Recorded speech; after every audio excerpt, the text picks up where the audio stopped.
Bienvenidas, bienvenidos y bienvenides a esta sesión especial sobre el 9 de marzo, el Día Sin Mujeres. En esta charla contaremos con el tema de sexismo cotidiano y masculinidades en la universidad, que estará a cargo del doctor Mauricio Zabalgoitia Herrera, quien es investigador asociado C del ISUE de la UNAM, posee un doctorado en Filología Española por la Universidad Autónoma de Barcelona, pertenece al Sistema Nacional de Investigadores, nivel 1, y entre sus especialidades y áreas de investigación destacan masculinidades y educación, género, estudiantes y violencia, y campo universitario, campo cultural y campo intelectual. Y para el Programa Universitario de Bioética es un honor contar con la presencia y la exposición del doctor Mauricio Zabalgoitia. Sean bienvenidos, bienvenidas y bienvenides. Muchas gracias Ángel por la presentación. Y pues bueno, yo quiero, por supuesto, comenzar agradeciendo al Programa Universitario de Bioética de la UNAM la oportunidad y esta invitación. Y también pues una importante iniciativa, ¿no? Que como ya se mencionaba, pues se enmarca en el 9M, es decir, un día después del 8M, y que tiene una reivindicación y un apunte muy específico a los posibles significados y la reflexión que conlleva un día sin mujeres en la universidad. Así también en otras instancias públicas, culturales, etcétera, de México y de otros lugares del mundo. Bueno, pues pensando en el tema, ¿verdad?, que nos ocupa hoy, que sería el de cómo observar al sexismo cotidiano, algo que yo llamo la microfísica sexista, que está muy ligada con las masculinidades y que también está muy cercana a lo que Luis Bonino, un investigador español, llamó ya por allá en los años 90 del siglo pasado, micromachismos, es decir, la relación que existe entre violencia sexista, violencia cotidiana e incluso violencia sexual, ¿verdad? Como prácticas arraigadas, invisibilizadas algunas veces, normalizadas otras veces en la universidad, pensándolas desde el punto de vista de las masculinidades. Bueno, pues en la charla de hoy, en la primera parte, me gustaría que revisáramos la perspectiva crítica de los feminismos, no olvidar que todo trabajo que tenga que ver con el género, con las masculinidades, con la teoría queer, parte de los hallazgos, de los avances de la teoría feminista. Entonces, revisar algunas de estas cuestiones para ir a desembocar en la cuestión de las masculinidades, ¿no? Y en algunos problemas, pues de lo que significa vestir la masculinidad o ser hombre, ¿no? Ya entraremos a estos detalles. Y bueno, en la segunda parte propongo que miremos a algunos ejemplos de esas violencias cotidianas en las relaciones en la universidad y a eso que ya adelanté que yo considero se puede llamar microfísica sexista. Esto entonces para terminar con alguna reflexión sobre algunas prácticas posibles de transformación de las masculinidades. Y bueno, me gustaría dejar algunas preguntas sobre la mesa antes de entrar, preguntas que me surgen en el marco de esta semana, en la escucha, en la asistencia a algunos eventos, también en la observación de los lemas que en el activismo feminista de hoy y joven y de las estudiantes mujeres estarían sobre la mesa, etcétera. Entonces, algunas preguntas que creo que nos podemos hacer hoy y que quizá podamos responder juntos o juntes al final de la sesión es, bueno, ¿hasta dónde cabemos o cómo entramos los varones en el feminismo? Esto sería la primera cuestión. También cómo podemos habitar y cómo podemos construir una noción que se entendería como una actividad antipatriarcal, un activismo antipatriarcal por parte de los hombres. También qué tipo de actitud o acciones deberíamos llevar a cabo en momentos a lo largo de todo el año, por supuesto, pero también en momentos como este, es decir, en momentos tan significativos como los del 8M, como los del 9M, etc. También qué cuestiones deberíamos mirar con mayor atención si es que somos varones que estamos interesados por el problema de las violencias, por el problema de la violencia sexual y por una construcción más positiva de las masculinidades, ¿no? ¿Qué deberíamos mirar a las violencias, con más atención a las violencias en sí, y también propongo dejar ahí la palabra clave, los privilegios, ¿no? Los privilegios que nos sigue otorgando pues una cultura patriarcal, un sistema patriarcal por el hecho de ser varones. Otra pregunta que también podemos poner sobre la mesa es, ¿por qué nos seguimos sintiendo, verdad? A veces tan incómodos, tan apelados, tan señalados algunos hombres cuando se tocan estos temas. Es decir, cuando se habla de feminismo, cuando se habla de masculinidades, cuando se habla de género, de violencia de género, etcétera. ¿Por qué seguimos sintiendo casi que nos están hablando a nosotros, ¿no? Casi de manera individual? Y bueno, pues con esto entonces vamos comenzando. Entonces, bueno, siempre creo que conviene recordar lo que es una perspectiva crítica de género, ¿no? Bueno, en el Glosario para la Igualdad del Instituto Nacional de las Mujeres, la perspectiva de género se define pues como una metodología, ¿no? Y además como los mecanismos que permiten identificar, cuestionar y valorar la discriminación, la desigualdad y la exclusión de las mujeres. Es decir, esas formas que se pretenden justificar con base en las diferencias biológicas, ¿no? Entre mujeres y hombres. Bueno, esta perspectiva también incluye además, ¿no? Las acciones que deben emprenderse para actuar sobre esos factores de género y crear entonces, ¿no? Condiciones de cambio que nos permitan avanzar en la construcción de la igualdad. Con esto entonces, ¿verdad? Ya comenzamos a ver que la cuestión va de crear metodologías, mecanismos, acciones, ¿no? En la vista hacia unas prácticas más igualitarias en la universidad. Bueno, en la Ley General de Acceso de las Mujeres a una Vida Libre de Violencia, en el artículo 5, esta perspectiva crítica de género se define también como una visión científica, analítica y política sobre las mujeres y sobre los hombres. Desde esta visión, entonces, se propone eliminar las causas de la opresión de género, como la desigualdad, la injusticia, la jerarquización, una cuestión que en la universidad tenemos muy, muy presente, ¿no? Y de las personas basadas en el género. Bueno, pues estos enfoques, ¿no? Que a su vez también proponen conceptos que señalan problemáticas muy específicas, no podríamos pensarlos sin una noción o una categoría central, que es la noción de género, ¿no? Y también de la importancia que esta adquiere en el pensamiento, la política y la teoría feminista principalmente. Desde los años 70 aproximadamente del siglo pasado, y como resultado directo de los movimientos feministas, pues esta categoría, la de género, tiene su entrada en las universidades, pero también en la esfera pública y en la esfera política, como una instancia que se suma a esas otras características, ¿no? Desde las cuales ya se habían comenzado a observar las injusticias, las desigualdades, las opresiones. Por ejemplo, categorías como clase, raza, etcétera, categorías con las que el género trabaja muy cercanamente. Bueno, entonces el género lo podemos entender, ¿verdad?, como un principio rector de la experiencia humana, que básicamente y fundamentalmente lo que hace es replicar determinados roles y estereotipos que son socialmente construidos, es decir, que son artificiales, que no son naturales, ¿no? Esto involucra una serie de normas, de actividades, de ideales, de atributos que se le suelen otorgar a esas dos versiones de humanidad en las que el mundo está dividido, hombres y mujeres. Es decir, todo eso que se supone que debemos ser por haber nacido con un pene o por haber nacido con una vagina. Y sobre todo presuponiendo, ¿no?, que los varones han de ser masculinos y que las mujeres han de ser femeninas. Bueno, entonces con esto ya señalamos quizá el problema principal, ¿verdad?, que es el de la diferencia sexual y ese binomio que es en el que seguimos sosteniendo, seguimos manteniendo la vida, ¿no? Y bueno, también nos hace pensar cómo este binomio opera en el mundo reciente y cómo, por ejemplo, seguiríamos sobreviviendo, ¿no?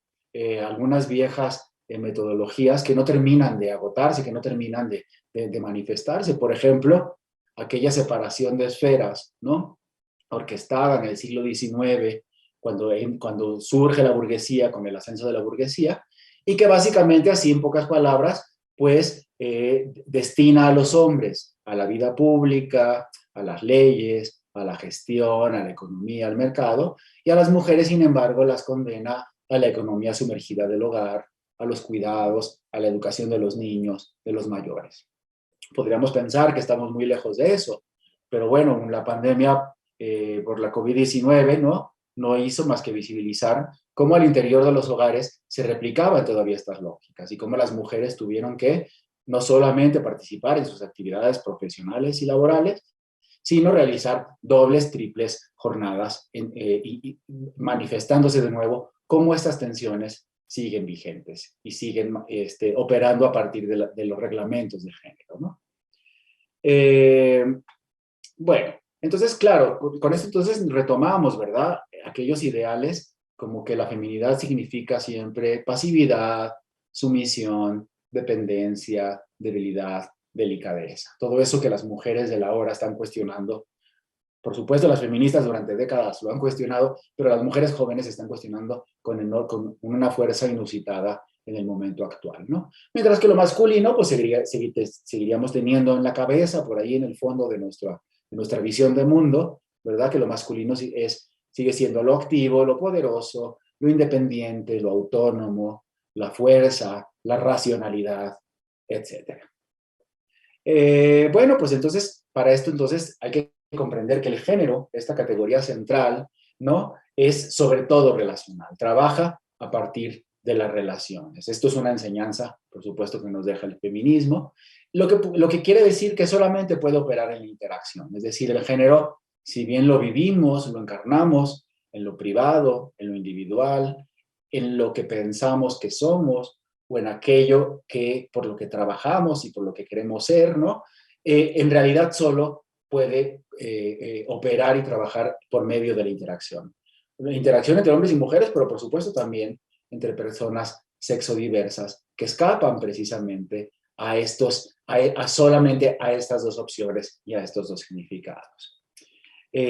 Con esto entonces podemos ver cómo el género trata, ¿verdad?, de unos requisitos y de unas normas a veces muy estrictos. Pero lo curioso es que en realidad la norma pues solo puede trabajar por medio de excepciones, ¿no? Es decir, y esto es una cuestión bien interesante, pues nadie es ni lo suficientemente hombre ni lo suficientemente mujer.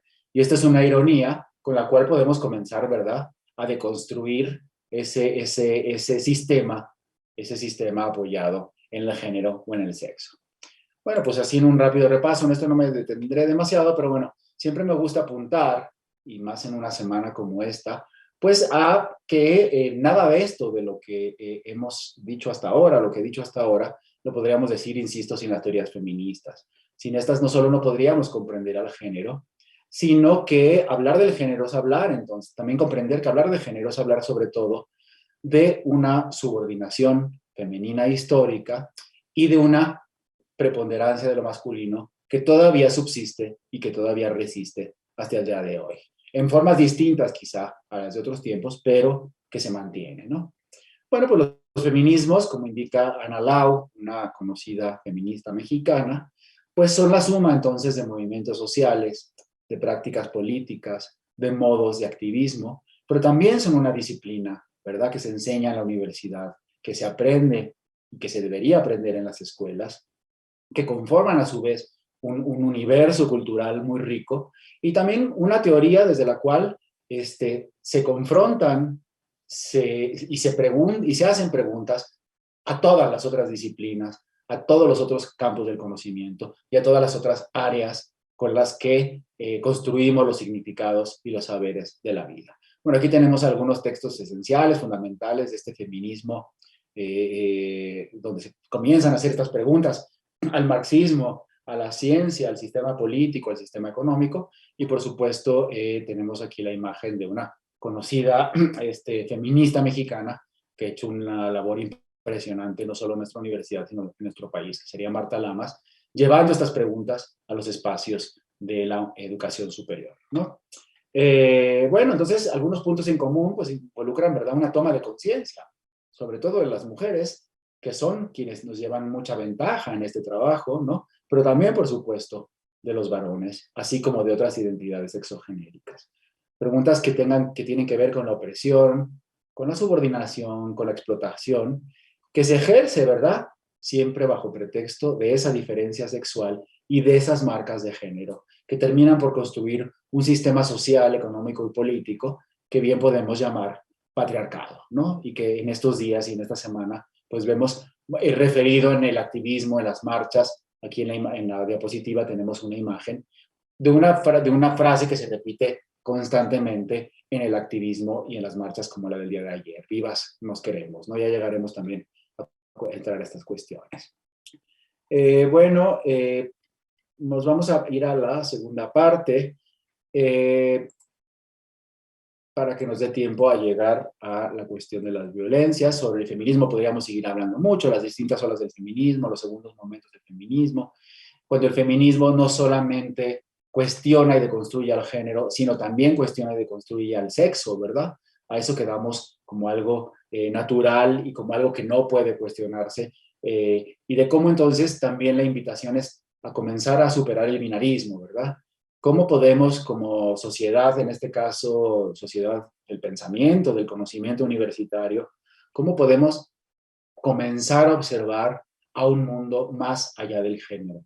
Y hacernos la pregunta constantemente si ese mundo es posible y cómo sería ese mundo y dónde quedarían ahí no solo los mecanismos de opresión y desigualdad, sino dónde quedarían ahí constructos que seguimos defendiendo de una manera consciente o no, pero de una manera muy fuerte, como la masculinidad, ¿no? La masculinidad como un bien que seguimos pensando que le pertenece básicamente a los cuerpos con pene, a los varones, ¿no? Bueno, entonces con esto entramos al tema de las masculinidades, ¿no? ¿Qué podemos decir así a manera muy general? Bueno, los estudios de los hombres y de las masculinidades, los estudios de la masculinidad y masculinidades, como se les conoce ahora de manera así más general, ¿no? Pues son unos estudios multidisciplinares que se interesan esencialmente por las diversas formas de ser hombre, ¿no? También por todos los significados que constituyen a la masculinidad. Y cómo es que estas formas, ¿verdad?, operan en contextos muy distintos, ¿no? En el hogar, en las relaciones, en la política, en el deporte, en la salud, en la educación, en la universidad, en las instituciones, etcétera. Y bueno, siempre es importante partir de una cuestión, ¿verdad? Podríamos pensar entonces que las masculinidades estudian al hombre o a los hombres, pero no es así. Es decir, el objeto de estudio de las masculinidades no es el hombre ni los hombres como tales.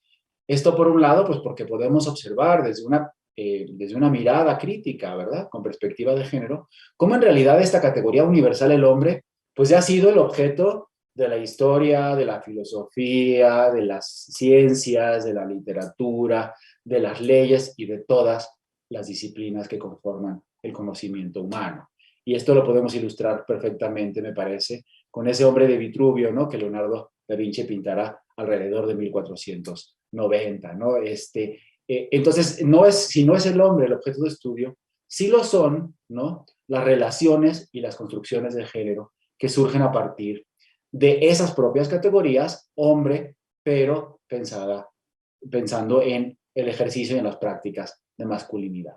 Unas prácticas y unos ejercicios que no solamente replican los cuerpos con pene que llamamos varones, sino por supuesto también otras identidades, como lo serían las mujeres, y también incluso la enorme variedad sexogenérica que el mundo actual nos presenta.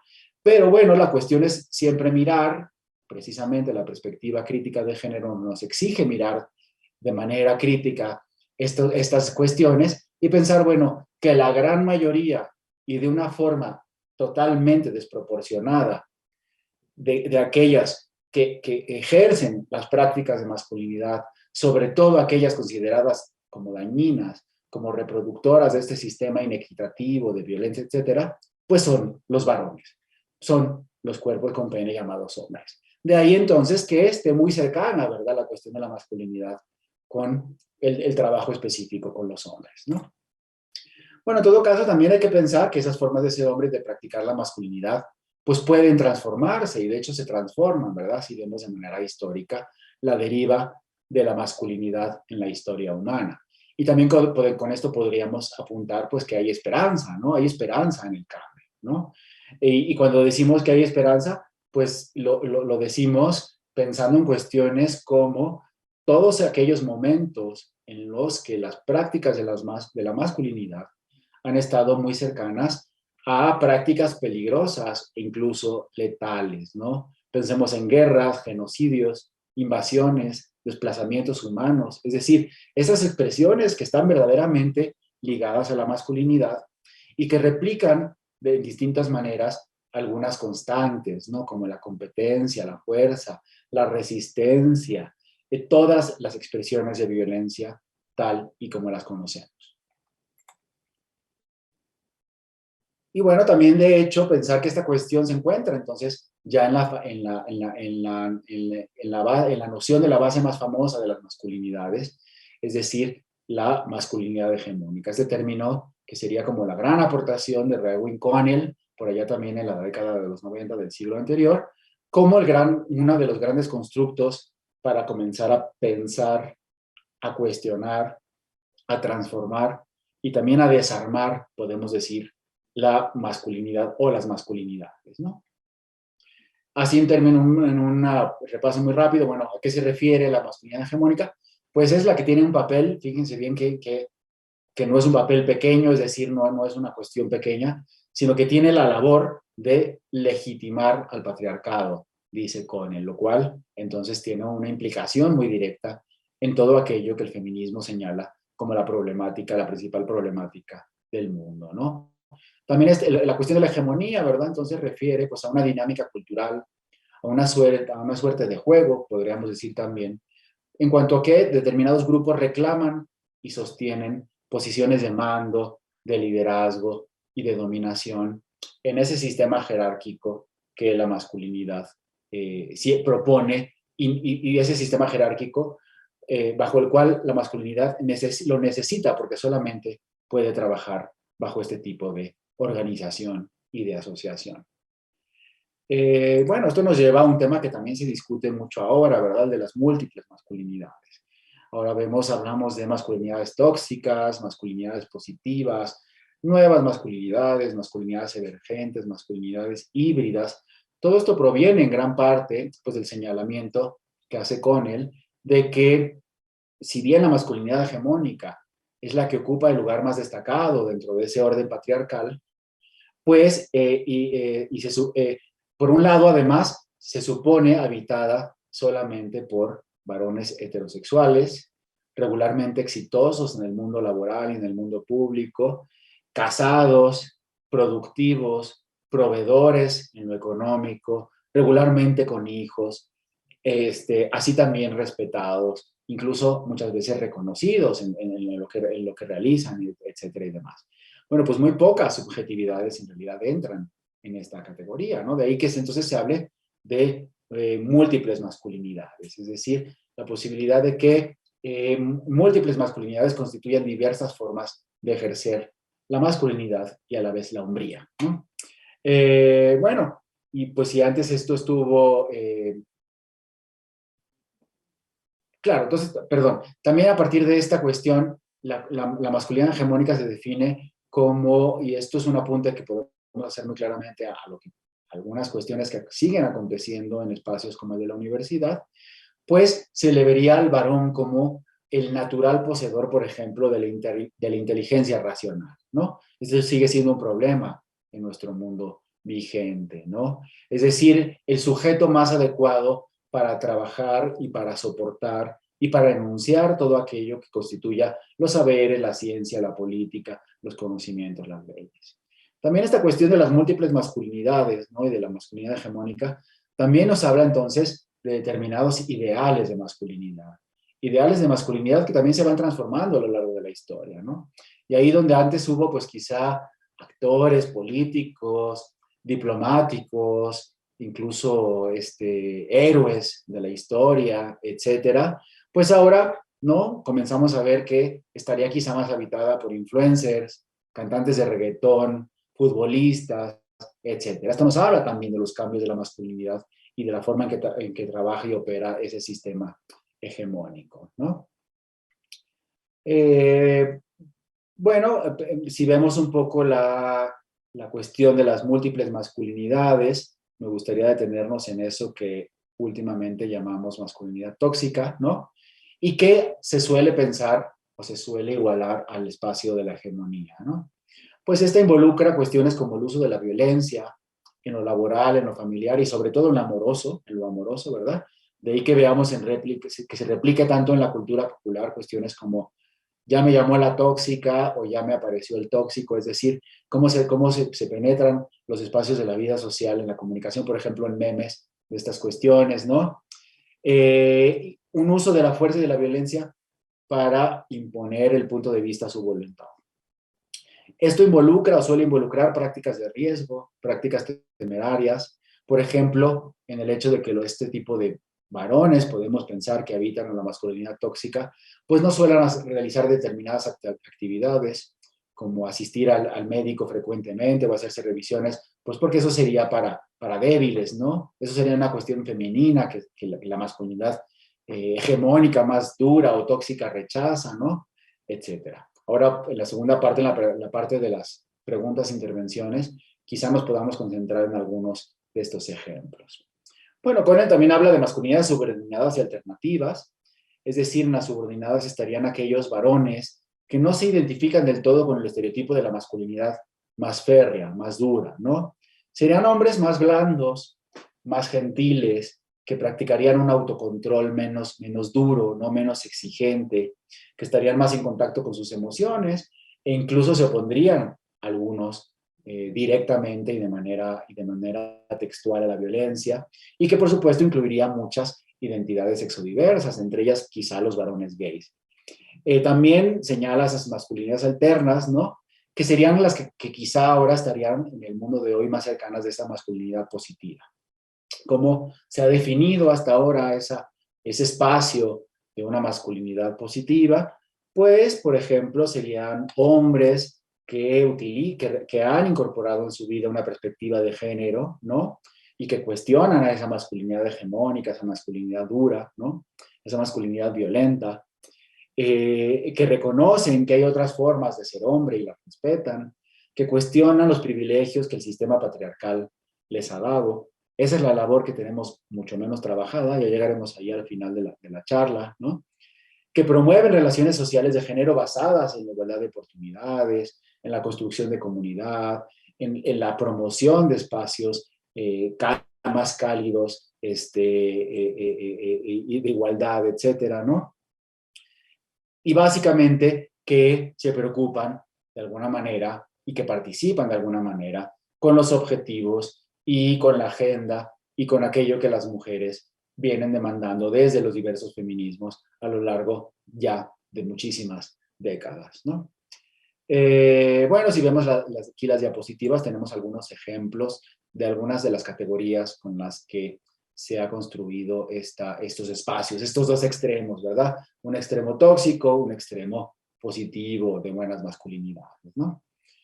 Bueno, aquí tenía una pequeña diapositiva sobre pensar cómo algunas de las categorías que se le asignan a estas dos versiones, pues como una manera de comenzar a ver cómo es que no trabajan igual para hombres y mujeres, es por ejemplo pensando en una cuestión con las emociones, ¿no?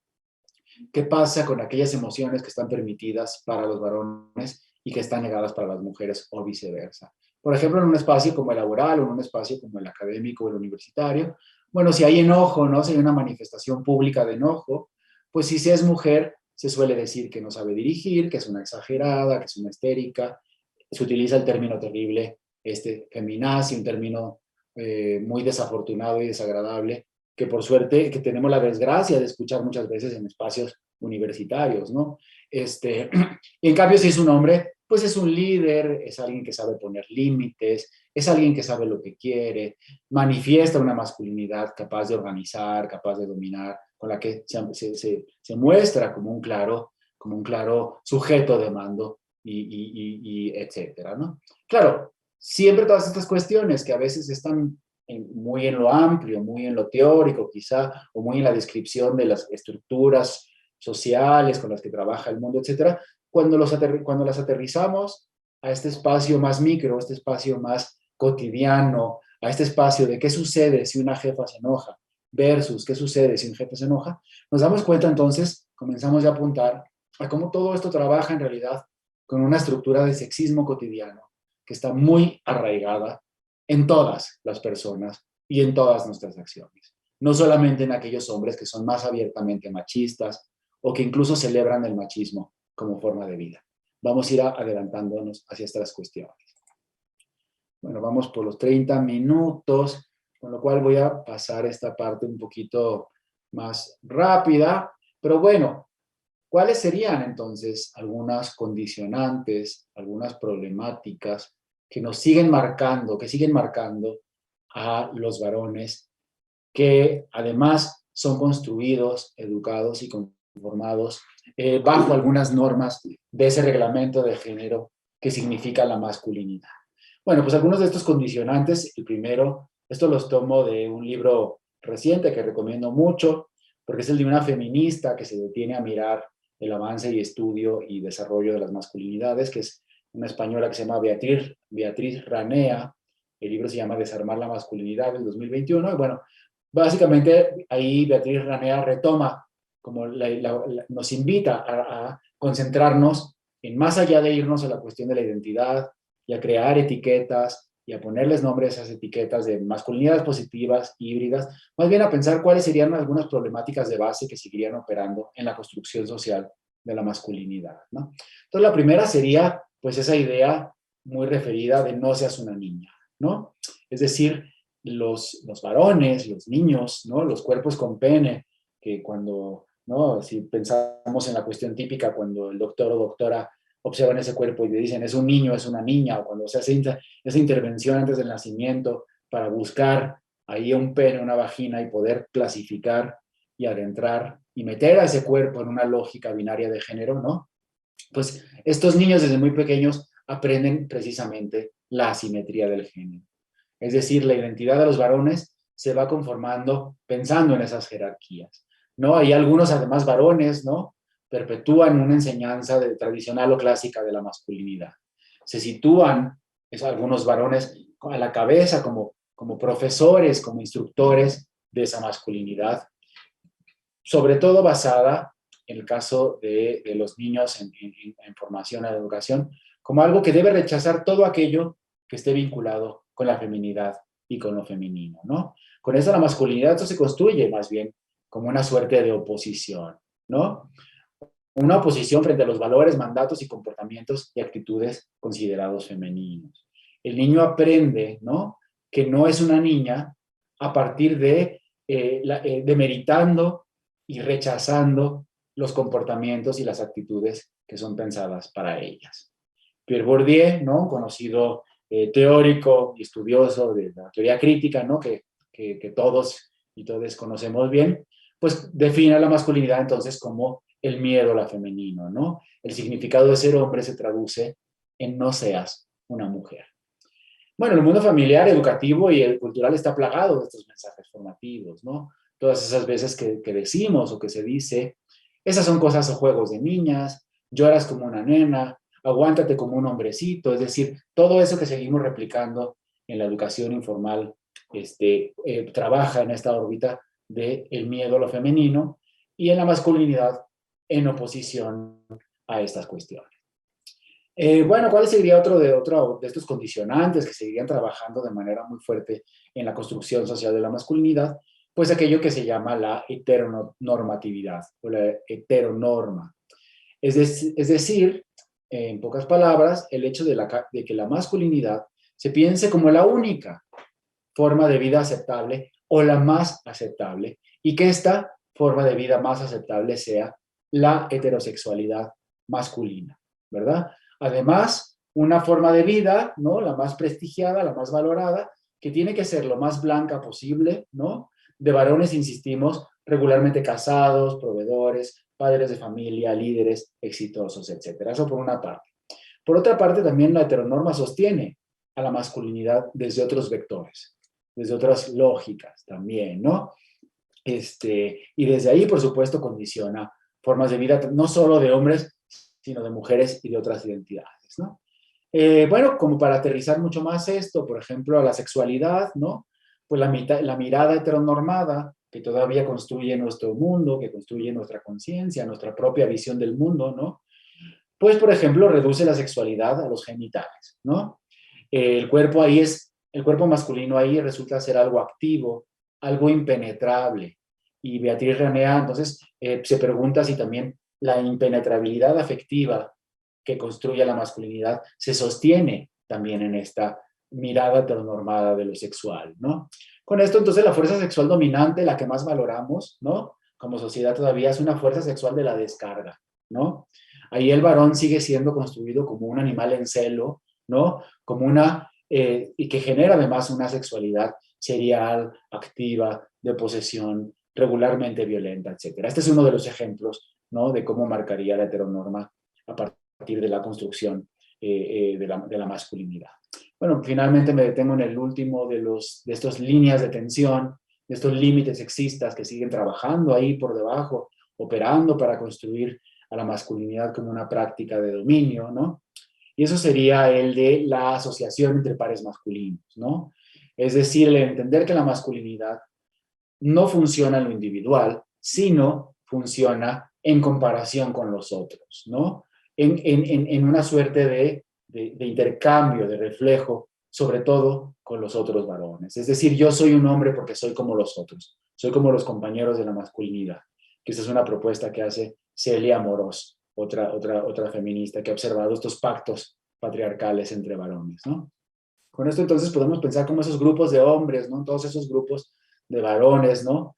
En los que, sobre todo para pertenecer, se han de demostrar dos cosas. Y esas dos cosas no son otras que esos límites que acabamos de ver. ¿Qué se debe demostrar para pertenecer a un club de la masculinidad? Pues que no se es una mujer y que no se es un homosexual. Esos son dos requisitos esenciales para pertenecer a estos clubes, ¿no? ¿Cuál es otro de los requisitos que se ha observado que se necesita, que se solicita para pertenecer a estos espacios? Pues la alusión o la prueba de que se conoce, de que se celebra o que incluso se ha perpetrado la violencia sexual, sobre todo en contra de las mujeres.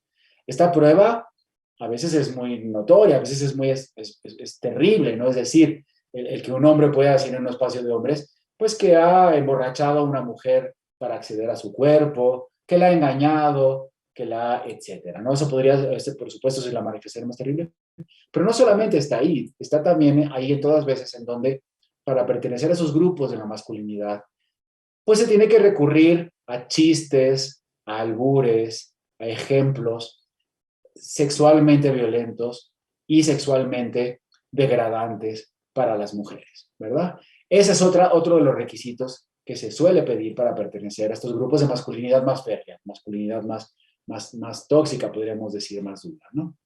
Bueno, esta asociación masculina no solo resulta redituable como para encontrar un espacio en la jerarquía de género, en el mundo en el que vivimos, sino también resulta muy redituable pues, porque a partir de estos grupos homosociales de varones organizados, unidos a partir de estas ideas, pues se siguen generando pactos, grupos, acuerdos, se siguen gobernando países, se siguen gobernando espacios públicos, dictando y aplicando leyes, etc. Ahí volvemos nuevamente, vamos, del problema de lo micro al problema de lo macro. Bueno, los 20 minutos que nos quedarían, vamos entrándole entonces a la cuestión de las violencias, sobre todo en la universidad, ¿no? Y me parece que con todo aquello que se ha dicho hasta ahora, que he dicho hasta ahora, pues podemos pensar que hay una relación muy directa entre un continuo, ¿verdad?, que une género, violencia y masculinidad, ¿no? Y cómo en realidad, pues todas las expresiones de violencia las podemos ver como conectadas y como formas conectadas a ese continuo. Y bueno, me parece que en este punto siempre me gusta traer a colación, poner sobre la mesa una lectura que hace Luis Bonino, una cuestión que aporta Luis Bonino hace ya muchos años, sobre cuando empieza el problema de la violencia de género en instituciones públicas, sociales, universidades y demás. Y bueno, él ya dice, esto es del 2008 creo, dice, la violencia de género no es un problema de las mujeres, sino es un problema para ellas. Es un problema del que sufren efectos, un problema de una sociedad aún androcéntrica y patriarcal que las inferioriza y se resiste al cambio. Con esto entonces es un problema de los hombres, que son quienes la ejercen para mantener un orden de género, la toleran y la legitiman con mayor frecuencia. Entonces pienso que lo que nos invita a pensar esta máxima, podríamos decir, ¿no? Esta aportación es, ¿por qué en la universidad entonces, por qué no habemos demasiados hombres que hagamos investigación sobre violencia de género? ¿Por qué son las mujeres, la gran mayoría, las feministas, las que han creado una línea sólida de estudio que sería la investigación feminista sobre las violencias en las instituciones de educación superior? ¿Por qué las mujeres y por qué no los hombres, no? ¿Por qué no más hombres? Es decir, no estoy diciendo que las mujeres no. Es decir, ¿por qué no más hombres participamos de esa investigación? ¿Por qué seguimos pensando que no es un problema para investigar desde la posición subjetiva hombre y desde el ejercicio de la masculinidad? ¿Por qué se sigue pensando que es algo que tiene que ver con el feminismo?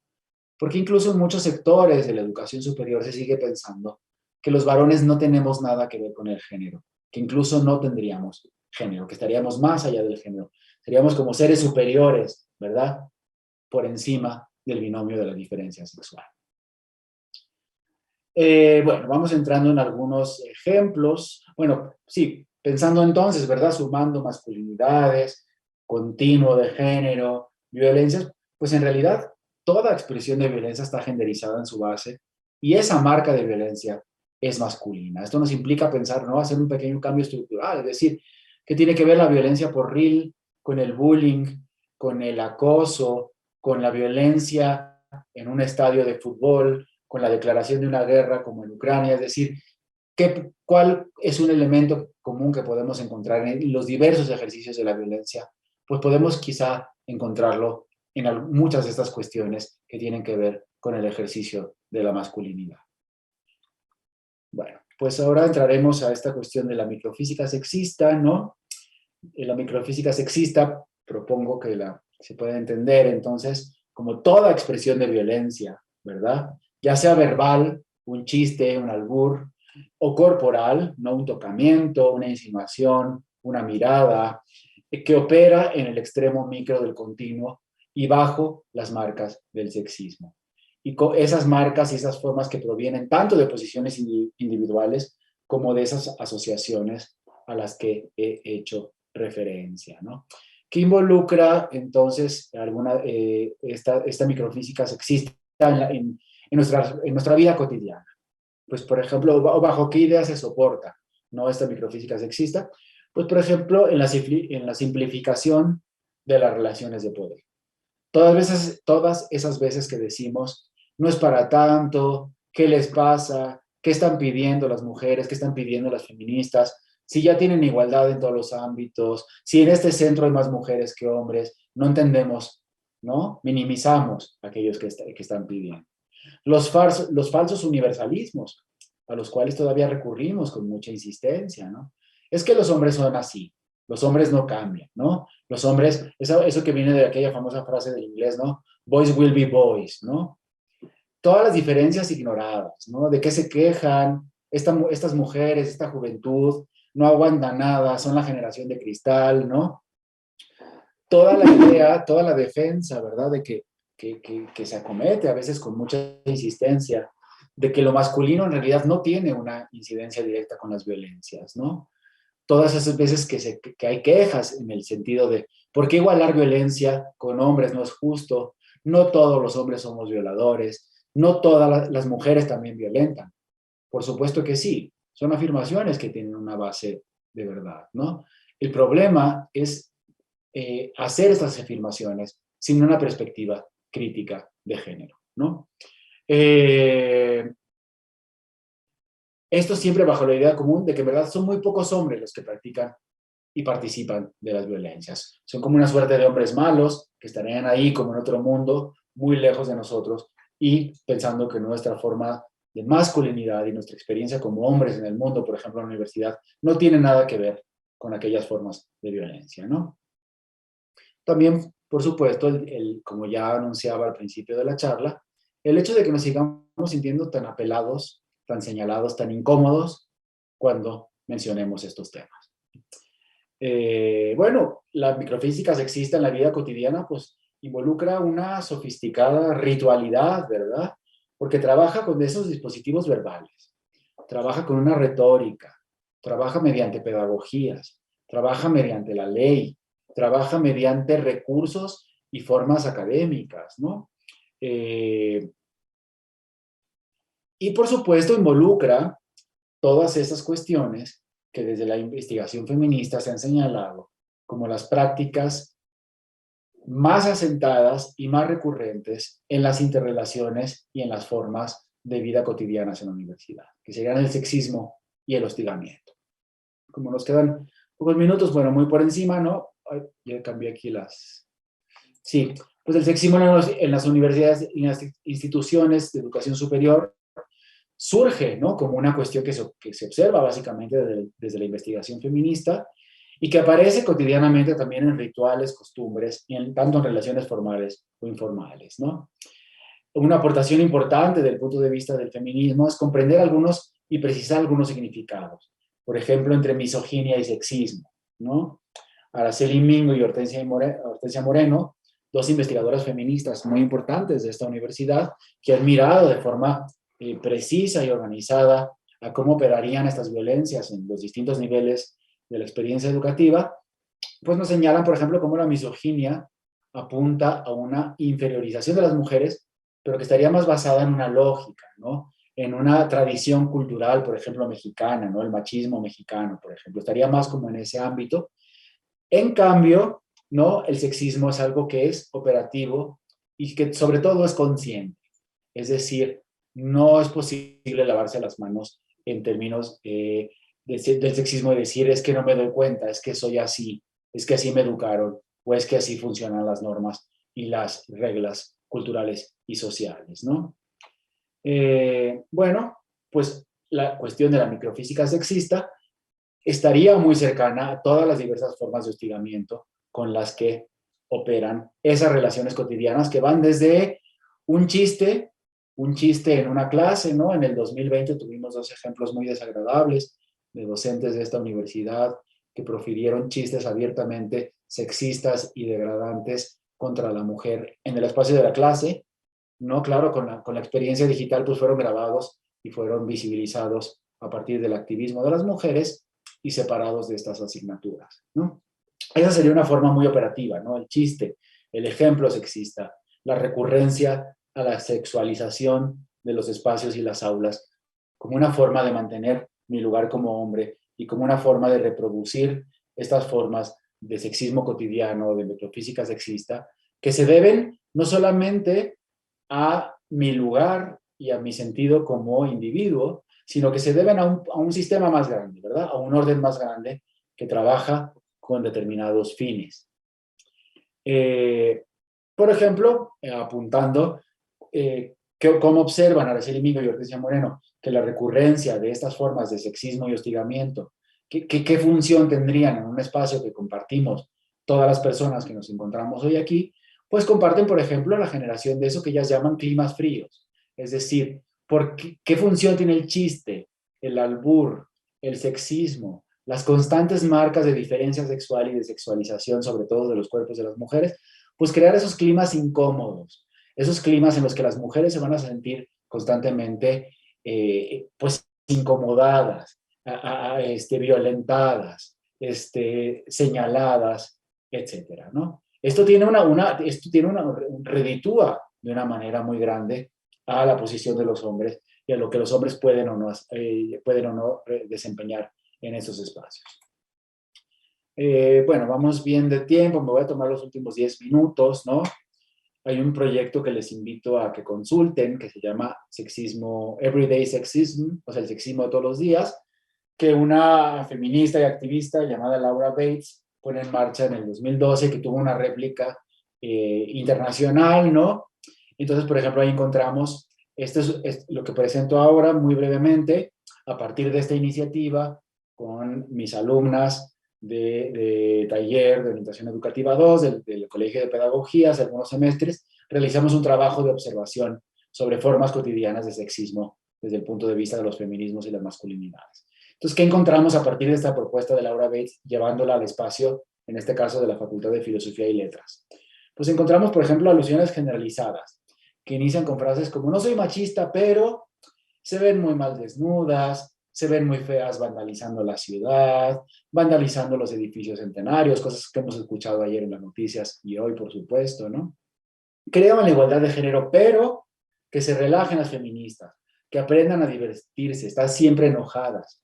Relájate, chica, es solo un chiste que es sexualmente degradante para la mujer, ¿no? Todos estos son ejemplos reales de hace un año en nuestro espacio universitario.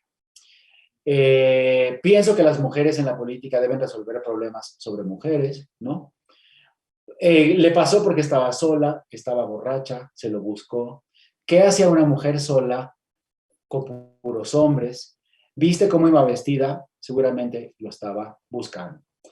Es buena en su puesto, pero seguramente se va a embarazar porque se acaba de casar. Siempre tan seria, de mal humor, necesita que le hagan un favorcito. Se puso borracha en la posada, seguro andaba buscando algo. Fulanita se parece a tal actriz porno. ¿La has visto? Anda en sus días, ni te le acerques. Todos esos son ejemplos de microfísica sexista que trabajan en espacios cotidianos de esta universidad. Bueno, vamos a concentrarnos finalmente en algunas cuestiones, algunas claves, ¿no? Cómo podemos comenzar a desarmar esos espacios, pensando en los varones, pensando en lo que significa comenzar a mirar hacia una disidencia de la masculinidad, hacia una transformación de la masculinidad, hacia promover y construir formas de masculinidad pues más habitables, más positivas, ¿no? que conlleven un cambio y una transformación mucho más profunda, ¿no? Bueno, la primera me parece que es esencial y la dejo sobre la mesa, ya voy cerrando, pues es que nombremos, que identifiquemos y nombremos en todos los espacios esas prácticas cotidianas de violencia sexista y de violencia sexual. Que nombremos también y que identifiquemos y que no veamos como inconvenientes todos los privilegios que todavía nos reporta el orden patriarcal masculino, ¿no? Y con eso entonces provocar al interior de los espacios, con iniciativas como esta, ¿no? Y como iniciativa que están llevando a cabo todas las INICs de todos los centros de la universidad y que se están llevando a cabo también, por supuesto, desde el CIEC, desde la SIGO, desde todas las instancias feministas y desde todas, sobre todo, todavía, desde todas las investigadoras, estudiantes y profesoras feministas que tiene esta universidad, pues provocar espacios donde haya una mayor autorreflexión, ¿no? ¿En dónde entro yo como varón en este continuo de violencias? ¿Hasta dónde participo? ¿Cómo las reproduzco? ¿Qué tanto las repruebo? ¿No? ¿Qué tanto las confronto? ¿Qué tanto las sanciono en los espacios cotidianos, formales, colegiados o no de esta universidad? ¿Cómo me posiciono frente a estas cuestiones, ¿no? Me quedo callado ante el chiste machista, el ejemplo misógino, lo reproduzco, ¿no? Lo intercambio, ¿sí? Manejo dos caras, ¿no? Frente a una cara más pública, me presento como un varón gentil, amable, incluso interesado por esos temas. Sin embargo, en el grupo de WhatsApp de los hombres, privado, en las reuniones masculinas en espacios específicos para varones, sigo recurriendo a estos ejemplos y sigo reproduciendo estos mecanismos y estas formas de sexismo cotidiano. Bueno, me parece que voy a cerrar entonces con, bueno, las dos propuestas eran esas, cómo conformar más espacios de reflexión, cómo comenzar a nombrar esas violencias cotidianas y también los privilegios, también cómo no ver esos privilegios como algo, como una concesión, ¿no? Como algo que estaríamos perdiendo, ¿no? Cómo hacer esa transformación subjetiva, un desplazamiento subjetivo profundo, ¿no?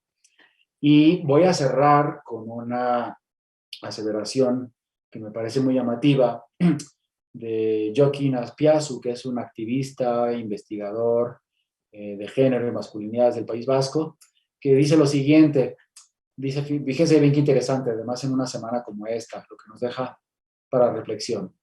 Dice, en las últimas décadas, las teorías feministas han cuestionado el carácter binario del sexo.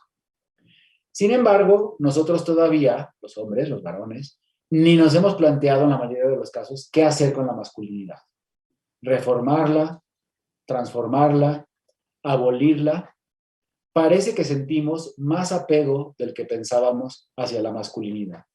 Seguramente porque de manera consciente o inconsciente sabemos que los privilegios que nos aporta pues no están nada mal, ¿verdad? Bueno, vamos a cerrar ya con esto y ahora pues me gustaría escucharles, por supuesto. Aquí en la pantalla solo veo a Francisco y a Ángel, pero bueno, no veo al resto de público. Pero bueno, me imagino que tendrán intervenciones y preguntas, quizá basadas en aquellas preguntas que hicimos, que hice al inicio, que planteé al inicio, o en inquietudes, incomodidades, réplicas o aportaciones que hayan surgido a lo largo de mi intervención. Pues muchas gracias y vamos a entrar entonces a esta parte más de intercambio y de debate. Sí, doctor, muchas gracias. Una disculpa por el ruido ambiental de mi vecino. No se escucha, creo, bueno, por lo menos creo que no lo escucho. Perfecto, qué bueno. Bueno, voy a ir haciendo la lectura de los comentarios y preguntas. Daniel Villalón hace un comentario bastante extenso, donde vienen varias preguntas. Dice, doctor, me parece que los hombres no tenemos un papel en el feminismo, a menos que sea el de una introspección, primeramente individual y después, en estos espacios, con la posibilidad de hacerse colectiva.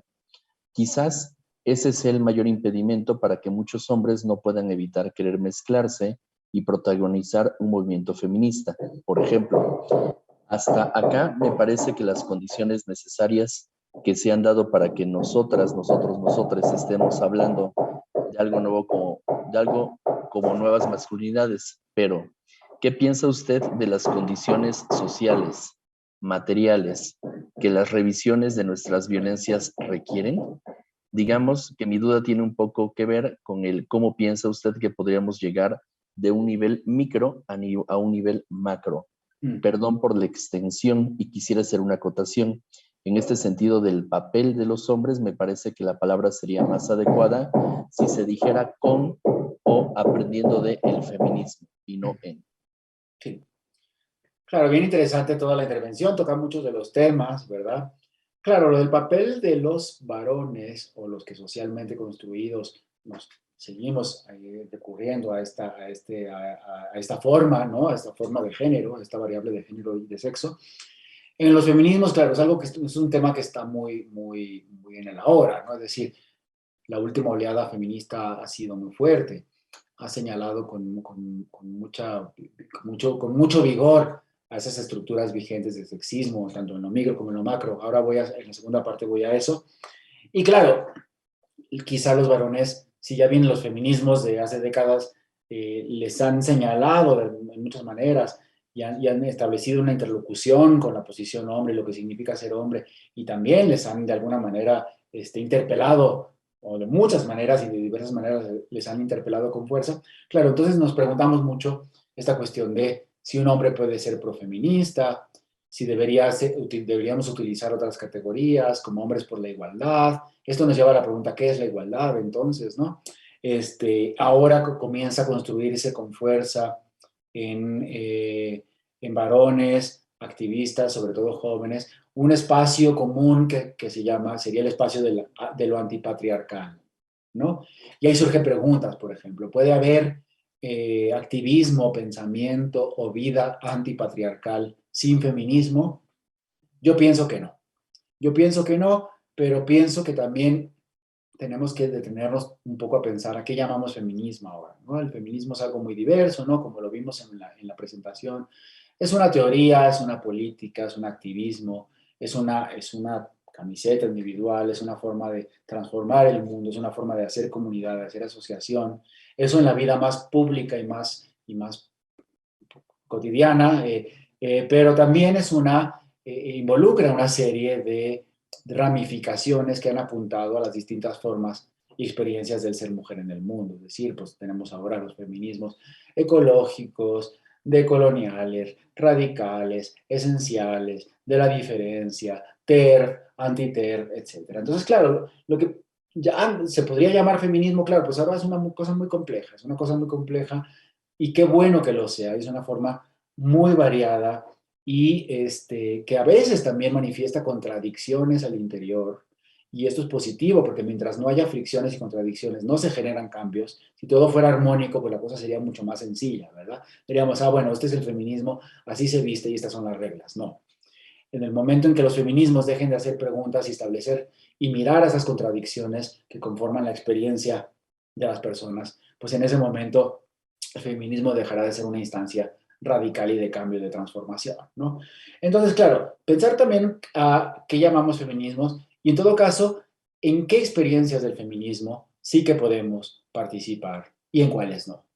Hay a los varones nos llama mucho la atención, por lo menos lo veo en la experiencia de mis alumnos varones, y a veces incomoda, pero también a veces preguntan el porqué del separatismo, por ejemplo, ¿no?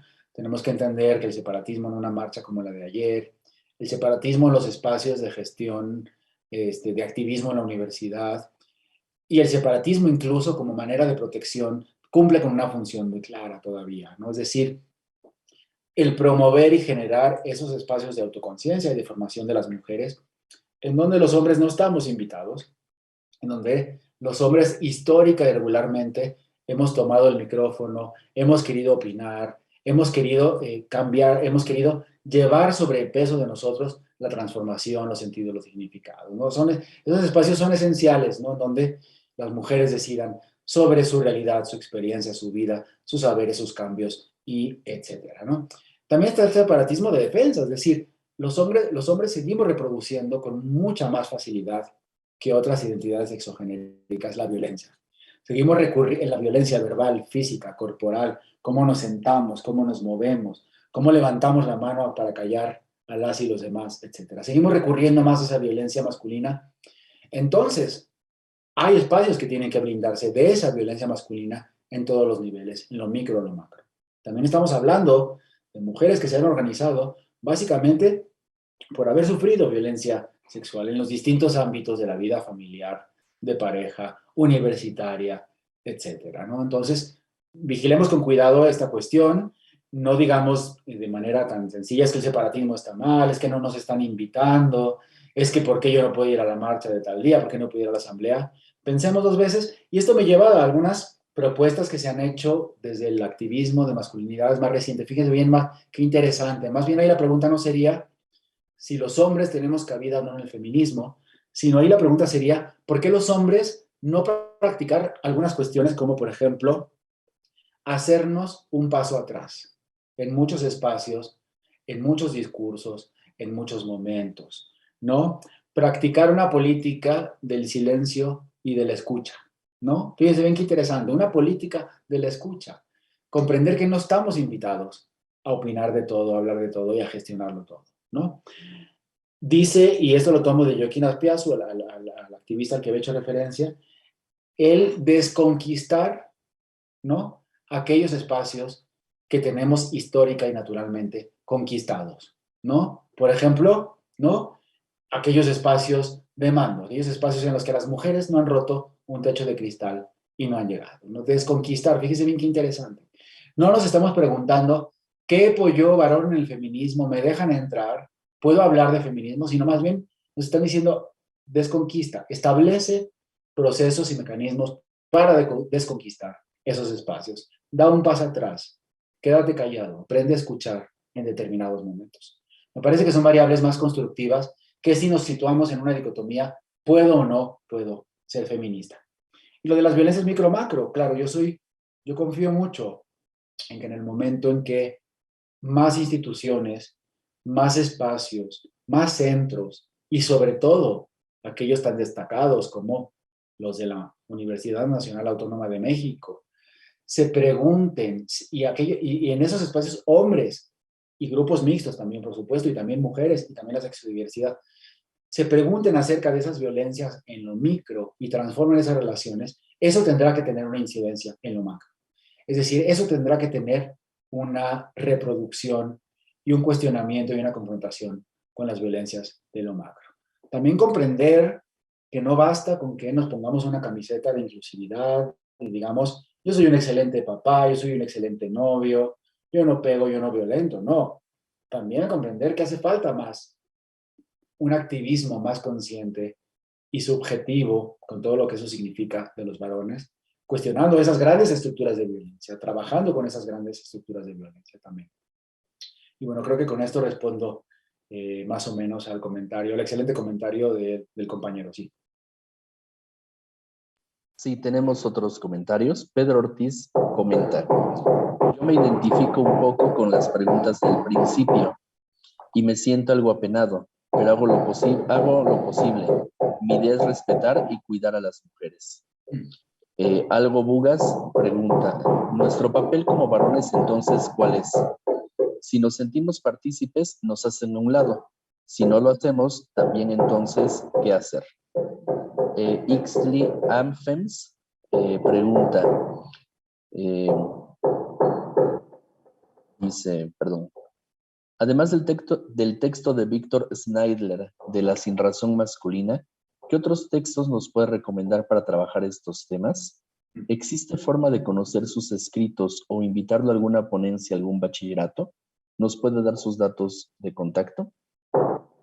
Gracias. Sí, la primera y la segunda las voy a responder pensando en lo mismo. Anoté esas dos variables que el compañero manifestó: respetar, cuidar a las mujeres. Claro, son variables que en principio se deberían leer como positivas, ¿no? Pues mirar al respeto, ¿no? Mirar al cuidado de los hombres hacia las mujeres. El problema viene quizá también cuando, más bien, la invitación es a problematizarlas con una perspectiva crítica de género. Es decir, ¿qué significa respetar y cuidar a las mujeres dentro de una órbita patriarcal? Cuando pensamos, muchos varones, o lo pensamos los varones, que todo el feminismo y toda esta nueva orden de género lo que nos está pidiendo es que cambiemos, pero que cambiemos como por una suerte de ética o moral personal, como una suerte de concesión, ¿no? Los hombres debemos cambiar, nos tenemos que poner más el delantal, debemos cuidar, debemos proteger.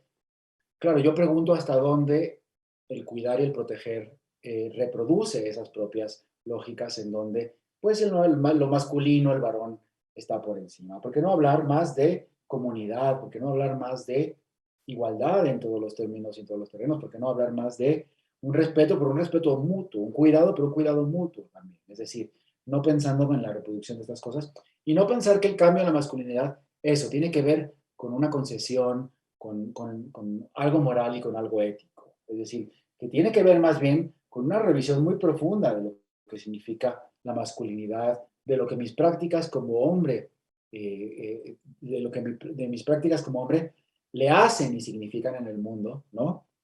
Y cómo entonces el cambio tiene que provenir más de eso, más de un descentramiento subjetivo, de una transformación más compleja y más profunda.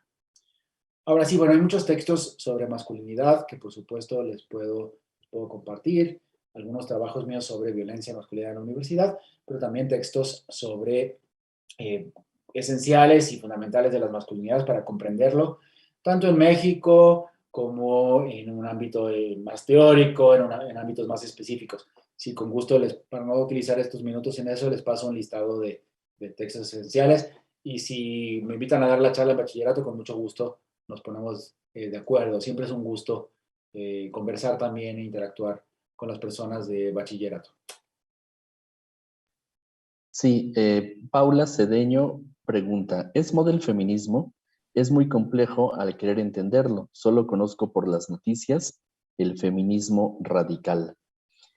Fan de Comenio pregunta, ¿sabes si hay capacitación o talleres de nuevas masculinidades en los ministerios públicos? Ahí el desprecio hacia el trato a las mujeres es innegable. Y Oscar Solórzano le manda saludos y pregunta, ¿cómo podemos llegar a construir una sociedad más igualitaria cuando cuando algunas mujeres se han masculinizado y ejercen violencia de género hacia los hombres? Sí, gracias.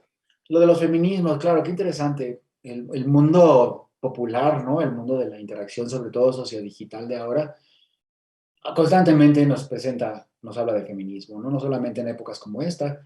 Yo creo que hay una fuerza, el feminismo y algunas de sus variables han entrado con fuerza al campo público, ¿no? Pero es eso, no sabemos siempre qué es, no sabemos lo complejo que es. Y claro, de manera defensiva, de manera también muy, muy conveniente, ¿no? Pues se habla mucho, por ejemplo, del feminismo radical, de las radicales, de las mujeres radicales, con un malentendimiento de lo que significaría, por ejemplo, radicalidad en el feminismo, ¿no? El feminismo radical es radical porque quiere ir a las raíces del problema, a las raíces de ese patriarcado que trabajaría con unos cimientos que están basados en la violencia sexista y sexual, por ejemplo. Eso es lo que quieren, a lo que mira el feminismo radical. Es decir, no quiere ir por poco, no quiere ir por algunas cosas, quiere ir a la raíz del problema, atajar el problema de raíz. A eso se refiere ese radicalismo. No a como lo leen las noticias, no a como lo leen algunas interpretaciones en Twitter, en Facebook, etcétera, que serían mujeres que querían quemar la ciudad, castrar a los hombres e instaurar un régimen de mujeres, etcétera y demás. Es un mal entendimiento, ¿verdad?, social y cultural, y una mala lectura que a quien favorece precisamente es esa propia lógica patriarcal de hombres y de varones. Pero entonces la invitación es, vivimos en un mundo que está siendo transformado por la oleada feminista y de género, pues a mí como ciudadano del mundo y ciudadana del mundo pues me debería interesar qué es eso del feminismo. ¿Qué quiere el feminismo? ¿Qué busca el feminismo? ¿Cuántos feminismos existen? ¿Qué están pidiendo? ¿No? ¿Qué significa? ¿Cuál es el significado que se encuentra detrás de los mensajes y de las consignas que se dijeron en una marcha como la de ayer, ¿no? Entonces, investiguemos más, acerquémonos más al feminismo. No tiene que ser un feminismo teórico y complicado. Podemos, hay diccionarios populares de feminismo, está el diccionario Malvestida, donde se definen muchos de los conceptos, está online, ¿no?, que se definen muchos de los conceptos vigentes sobre masculinidades, feminismo, lo radical, el feminismo de la diferencia, el feminismo de la igualdad, el feminismo liberal, etcétera. Conozcamos cuáles han sido también la propia historia del feminismo y cuáles son los feminismos vigentes que nos están apelando muy directamente. Sobre la cuestión de cómo podemos atajar esas violencias, ¿no? Y también cómo esa cuestión que siempre sale en charlas como esta, bueno, señalar a esas mujeres que también reproducirían la violencia, que también se habrían masculinizado, que también ejercerían la violencia, incluso la violencia de género. Sí, por supuesto, no vamos a negar que haya mujeres que participen de esta lógica de violencia masculina, que tiene una incidencia muy notoria en la violencia de género y en la violencia de pareja.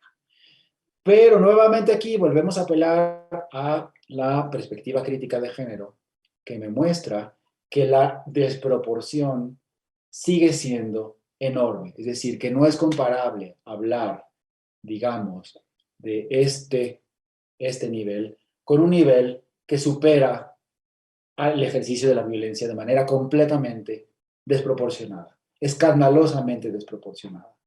Entonces, no le hago mucho favor, si yo quiero un mundo de igualdad, no le hago mucho favor si miro a la expresión menos constante y más mínima, que sería la de las mujeres ejerciendo violencia. Con esto no quiere decir que no se tenga que tratar, con esto no quiere decir que no se tenga que incluir en protocolos, visibilizar en leyes, etcétera. Los hombres también sufrimos violencia.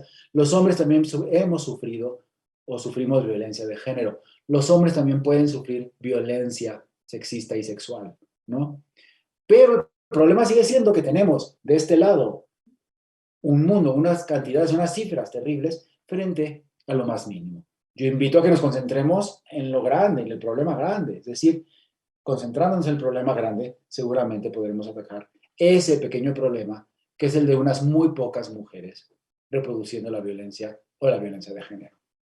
También yo invito a que nos preguntemos, ¿por qué cuando hablamos de violencia y masculinidades, enseguida hay alguna reacción que me invita a decir, pero las mujeres también? ¿Qué tanto reproducimos a la diferencia sexual y a la cultura patriarcal cuando recurrimos a eso como reacción? ¿No? Pienso en eso. E insisto, con eso no quiero decir que no se tenga que mirar, que no se tenga que trabajar. También hay, por desgracia, y pensando quizá en las grandes violencias, hay cada vez más mujeres que entran, por ejemplo, en la violencia criminal, en la violencia paraestatal y demás. Tenemos un fuerte problema con esto, ¿verdad? si no trabajamos de manera más veloz y de manera más organizada a esa estructura grande de violencia, de masculinidad, que en su gran mayoría incluye a los hombres, pues tendremos un problema con otro tipo y el ascenso de otro tipo de violencias. Gracias. Tenemos más comentarios. Lourdes Olivera comenta, siento que es importante iniciar la deconstrucción de la masculinidad tóxica con las y los menores en el hogar y en la escuela en el nivel básico. Aram Ledesma dice, igual soy de la idea de que, como varones, en lugar de tratar de nombrarnos feministas o aliados, es más útil y eficiente tratar de resignificar lo que implica ser un varón contemporáneo y, sobre todo, tratar de educar desde pequeños una nueva forma de relacionarnos. Y Fan de Comenio dice, de este tema, lo más reciente y decepcionante es la noticia de López Betancourt ha dejado su puesto como presidente del Tribunal Universitario, que se encargaba de atender los casos de acoso en la institución UNAM, acusados de hostigamiento sexual de una alumna. Gracias, sí. Claro, mirar a las formas más desagradables, más terribles de la masculinidad, ese que podríamos llamar masculinidad tóxica, ¿no? A mí no me gusta tanto, si bien celebro a quienes observan la masculinidad tóxica, la piensen, la reflexionen, por ejemplo, en los espacios del lugar, de la educación, ¿no? Hasta dónde reproduzco en mis niños, en los niños, perdón, y en las niñas, hasta dónde, quería decir los hijos, las hijas, hasta dónde reproduzco estas formas, ¿no? Hasta dónde las celebro, las renuevo, ya sea como papá, ya sea como mamá, etcétera, ¿no? Pero sí, pues quizá una de las claves también está en pensar, quizá no tanto en esas etiquetas de la masculinidad tóxica, positiva, en la propia identidad de los hombres. En la segunda intervención se hablaba de qué significa ser un varón contemporáneo. Sí, eso puede ser importante, pero a mí me parece secundario. Yo propongo que nos concentremos en los efectos de la masculinidad, ¿no? ¿Cuáles son los problemas que provoca la práctica de la masculinidad? ¿Qué efectos tienen los cuerpos, en las conciencias, en las emociones, en la autoestima de las personas? No pensar tanto cómo deconstruir una masculinidad, qué nombre ponerle, qué categoría sumarle, ¿no? Sino más bien pensar en los efectos.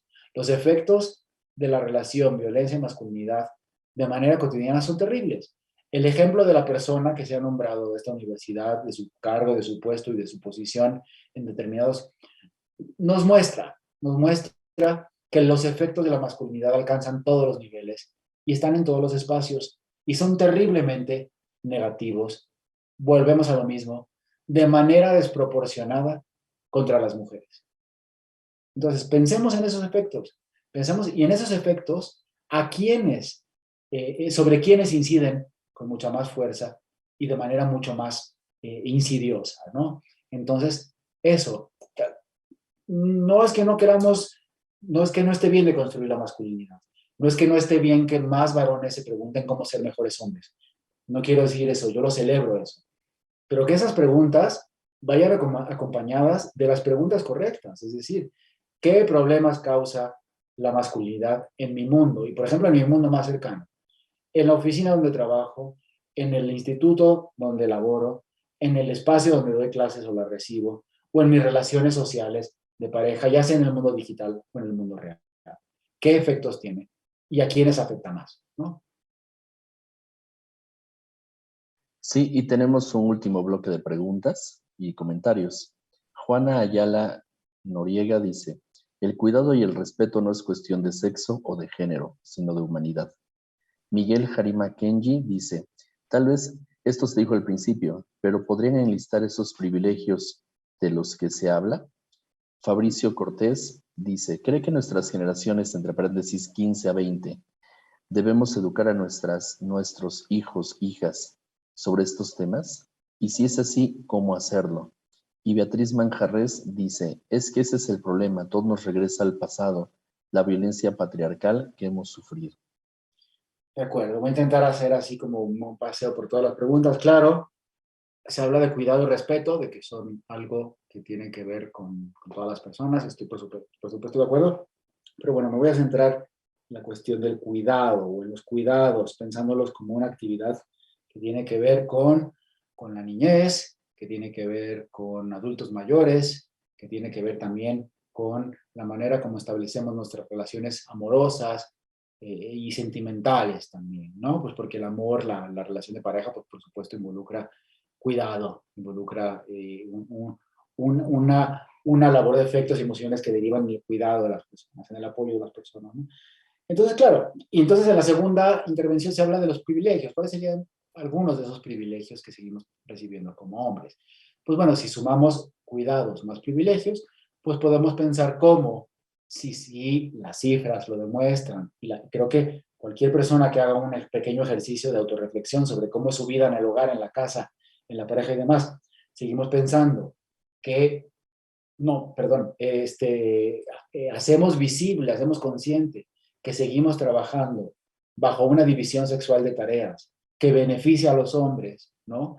Que presupone que las mujeres deben cuidar a los niños, gestionar la casa, decidir cuándo se va al dentista, a qué horas tienen francés, cuándo hay que recibir o hacer la compra, la determinada cuestión, etcétera. Pero además se le suma también toda la labor de tarea de cuidado de los niños, de los adultos mayores, de la propia pareja, del propio esposo, marido, novio y demás, y lo que eso significa en su vida, por ejemplo, como mujer profesionista, ¿no? Como esas dobles y triples jornadas hacen que ella tenga que dormir menos, trabajar más por un puesto, invertir más tiempo extra, sacrificando salud, ocio y descanso para participar, por ejemplo, en un concurso, en una plaza, en la entrada a un posgrado, ¿no? Es decir, ahí es donde los hombres nos vemos y decimos, pues yo sigo siendo muy privilegiado. A mí como hombre no se me exige ni el cuidado, ni la educación, ni la organización, ni la división sexual de tareas. Yo me puedo lavar las manos de eso y concentrarme en mi puesto de mando, concentrarme en mi plaza, concentrarme en mi COA, concentrarme en mi concurso, etcétera. Por supuesto, esto no es blanco y gris, ¿no? Yo sé, lo sé por mis amigos cercanos de la propia universidad. Sé que cada vez se mira más a la igualdad en estas cuestiones, pero también sé que cada vez se dice más de dientes para afuera, hay, hay igualdad de condiciones. Las mujeres, ¿qué se está pidiendo si hay igualdad de condiciones, etcétera? Ni uno ni otro. Es decir, por supuesto que cada vez hay más varones implicándose en los cuidados, en la división sexual de tareas, etcétera. Y por supuesto que hay muchas mujeres que están alcanzando de manera positiva y exitosa puestos altos de mando, mayor número, mayor representación, pero veamos todo esto, eso, con una perspectiva crítica que nos permite. ¿Qué significa para ellas llegar ahí? Y por otro lado, ¿cómo nos relacionamos los hombres con estos cambios? Es decir, ¿hasta dónde seguimos pensando? Y vuelvo a lo mismo que ya dije en la charla. ¿Hasta dónde seguimos pensando que es un pequeño inconveniente que nos exige que cambiemos y sobre el cual tenemos que hacer una concesión? De acuerdo, vale, voy a cambiar pañales, voy a lavar excusados, voy a encargarme de organizar las citas de los niños, para ir al dentista, para ir al doctor, para ir al médico, para llevarles a la escuela, etcétera. ¿Hasta dónde pensamos que eso es una concesión que estamos haciendo, ¿no? Como para estar más armonizados con el cambio. Son preguntas que surgen, son preguntas que me surgen a mí a partir de los comentarios y preguntas que ustedes van haciendo. Gracias. Sí, y bueno, antes de terminar esta interesante sesión, pues informarle al doctor Mauricio de que hay muchos comentarios y felicitaciones de distintos colegas y estudiantes de Azcapotzalco, Sur, Vallejo, bachilleres, CEP, PES, y comentan de qué forma pueden contactarlo a usted para invitarlo a algunas otras sesiones. Hay un interés latente de cómo participar en estos cursos, si pertenecen a la UNAM o no, porque algunas personas, por lo que se ven en sus comentarios, no son de la UNAM y Sí, preguntan cómo acceder a este tipo de cursos, capacitación para ir generando esta cultura de las nuevas masculinidades. claro, gracias. De manera más organizada, los invito a ver lo que la CIGU, la Coordinación para la Igualdad de Género de la Universidad, está realizando específicamente desde el bloque de masculinidades, porque están generando un diplomado de formación y de conciencia de hombres, También tienen otro diplomado que es para generar facilitadores sociales con perspectiva de masculinidades. También tienen esa otra instancia. También a partir de ahí se generan muchos cursos, encuentros. Por ejemplo, el año pasado se celebró el encuentro interuniversitario sobre varones y masculinidades, una instancia única, inédita, donde se convocaron a varias universidades del país, etcétera. Esa es una forma en la sociedad civil, para aquellos que no están dentro de la universidad o que se les complica un poco más acceder a estos lugares. Hay espacios como Gendes, por ejemplo, ¿no? Lugares donde la masculinidad se trabaja de manera teórica, por supuesto, y de reflexión, pero también de manera terapéutica, llamémosla. No es un término que me guste mucho, pues, pero bueno, sobre cómo se aproximan ahí, pues hombres que han acometido violencia, hombres que miran al cambio, hombres que están comenzando a tomar conciencia sobre lo que significa el ser hombre y practicar determinada masculinidad en su propia vida y cómo por eso, pues, quizá han tenido mucho éxito en las relaciones sexuales, laborales, de pareja, etcétera. Creo que esa es una instancia interesante también. Y otra es, pues bueno, también mirar todo aquello que se está haciendo con perspectiva crítica de género, de feminismo, masculinidades, etcétera, desde las distintas comisiones internas para la igualdad de género de todos los centros, dependencias, facultades, etcétera, de nuestra universidad. Yo les invito también a que se aproximen a sus CINICs y vean qué se está trabajando ahí, qué se está proponiendo ahí, con los distintos ejes que han sido marcados como temas esenciales. Por supuesto, muchos de estos apuntan a las masculinidades y a las violencias, ¿de acuerdo? Y si yo con gusto voy aceptando sus invitaciones dentro de la medida de lo posible, porque a veces sí se hacen meses o semanas muy cargadas y uno también tiene que realizar otras actividades, dar clases, escribir, investigar y hacer otro tipo de cuestiones también, pero yo con gusto siempre me emociona mucho el poder compartir esas cuestiones y porque también aprendo mucho y voy construyendo sobre la propia interacción que este tipo de iniciativas generan, ¿verdad? Perdón. Sí, gracias. Y bueno, para concluir esta charla, quisiera leer un comentario de fan de Comenio que dice: gracias, doctor Mauricio, me hizo reflexionar acerca de las masculinidades provenientes de una crianza violenta. No ven quién se las hizo, sino quién se las paga. Y generalmente esa violencia es de las mujeres. Otro tema de violencia. Y bueno, bueno, no sé si quiere decir algo, doctor. No, yo creo que ya un excelente comentario que cierra muy bien aquellas inquietudes que hemos manifestado todas las personas hoy aquí. Sí, gracias. Y bueno, a nombre de la doctora Paulina Rivero Weber, directora del Programa Universitario de Bioética, agradecemos a cada une y uno de ustedes que nos han acompañado en esta sesión en el marco del 9M, Día Sin las Mujeres, y agradecemos al ISUE y al doctor Mauricio Zabalgoitia su excelente exposición. Gracias, buenas tardes a todas, todos, todas. Gracias, buenas tardes.